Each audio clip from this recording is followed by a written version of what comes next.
El Señor sea con ustedes. Y con su espíritu. Proclamación del Santo Evangelio de nuestro Señor Jesucristo según San Lucas. Gloria a ti, Cristo Señor.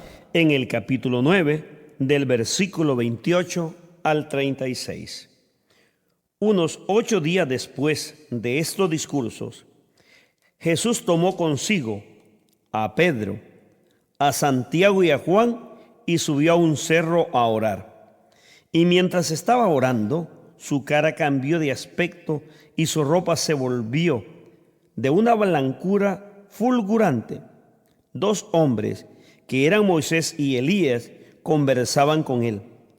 Se veían en un estado de gloria y hablaban de su partida que debía cumplirse en Jerusalén.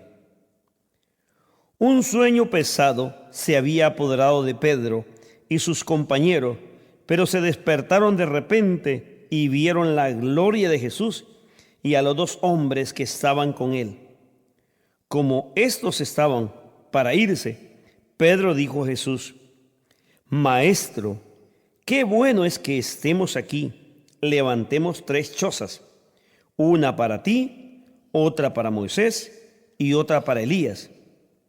Pero no sabía lo que decía. Estaba todavía hablando cuando se formó una nube que los cubrió con su sombra. Y al quedar envueltos en la nube, se atemorizaron. Pero de la nube llegó una voz que decía: Este es mi Hijo, mi elegido, escúchenlo. Después de oír estas palabras, Jesús estaba ahí solo. Los discípulos guardaron silencio por aquellos días y no contaron nada a nadie de lo que habían visto.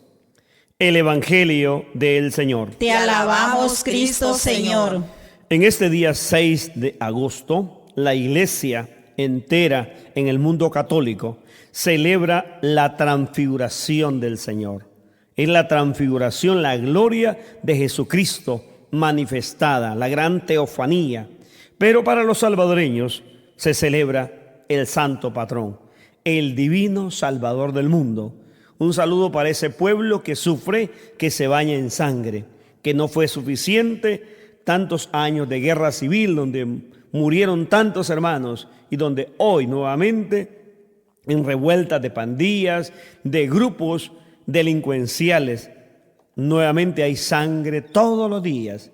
Que el divino Salvador del mundo ilumine, transforme, nos lleve a una verdadera transfiguración para que haya paz, una paz con justicia, haya una auténtica reconciliación para que haya encuentros fraternos de hermanos y hermanas y nos miremos como una sola familia de salvadoreños viviendo en comunión y participación de bienes, no donde unos explotan y reprimen y oprimen, sino donde todos nos gozamos participando de los bienes de Dios. En esta fiesta de la transfiguración, el Evangelio nos lleva a una dimensión mayor. Cristo aparta a los discípulos, a un grupo de ellos, los sube a la montaña y ahí en la montaña Jesús todavía toma un poquito de espacio, donde Él se transfigura. La gloria de Dios aparece tal y como Él es, de donde Él ha venido.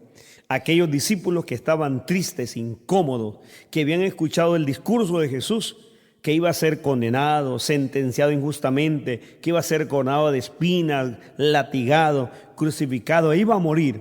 Hoy este Jesús es transfigurado. Los discípulos que estaban desconcertados hoy se dan cuenta: Dios mío, este es el Hijo de Dios.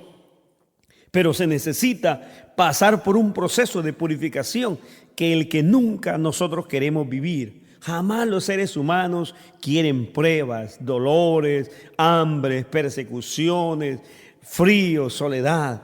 Siempre queremos gozar. No, Jesús enseña: el que quiera ser discípulo mío, tome su cruz cada día y sígame. Pero el haber cargado esa cruz lleva esa gloria, esa transfiguración. Mientras Cristo está transfigurado en la gloria de Dios Padre, aparece junto a Él Elías y Moisés. Elías, que representa la vida profética, los grandes profetas, los hombres de Dios ungidos para anunciar y denunciar. Y aparece Moisés, que representa la ley, la Torá, la inspiración, la fortaleza del pueblo judío. Entonces Cristo, en medio de los dos, representa que aquellos, lo que anunciaron, lo que decían, se consume en Jesús. Él es el centro de la Biblia, la palabra misma, viva encarnada de Dios. Aquel Pedro, Juan y Santiago, que están extasiados, están atónitos, estupefactos, mirando aquella teofanía, aquella manifestación de Dios, cuando ellos pueden hablar, lo que van a decir es algo fuera de contexto, como muchos de nosotros que creamos falsas espiritualidades o espiritualidades desencarnadas, donde solo miramos cosas bonitas y no vemos la realidad. Aquel Pedro va a decir: Señor, pero qué bello es estar aquí, qué lindo, ¿por qué no hacemos 3 chozas? Una para ti, otra para Elías, otra para Moisés. Jamás pensó en los pobres, jamás pensó en ellos, en aquellos que sufren. Tanto ni Cristo, ni Elías, ni Moisés necesitaban chozas. Tienen su propia gloria, están junto a Dios y no necesitan casa terrena.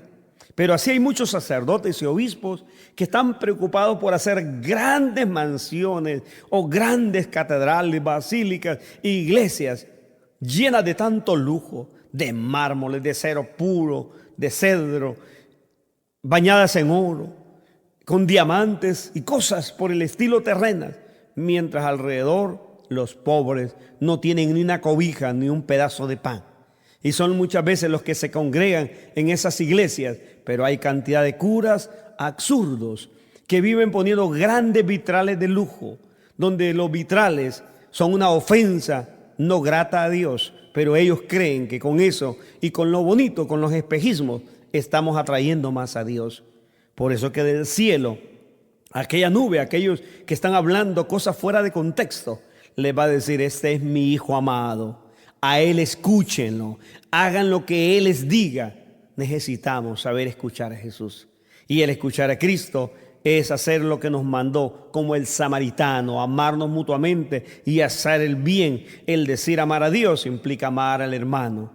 Vivamos en plenitud la gloria de Dios. No nos quedemos mirando, no seamos simples espectadores, seamos partícipes de la acción de Dios en el anuncio del evangelio y en la vivencia del amor para tener esa gloria. Usted y yo no hemos sido creados para ser mirones a boca abierta mirando la gloria. Hemos sido creados para deleitarnos, disfrutar y gozar de esa misma gloria cuando hayamos cargado esa cruz y vivamos junto a Jesús. Amén.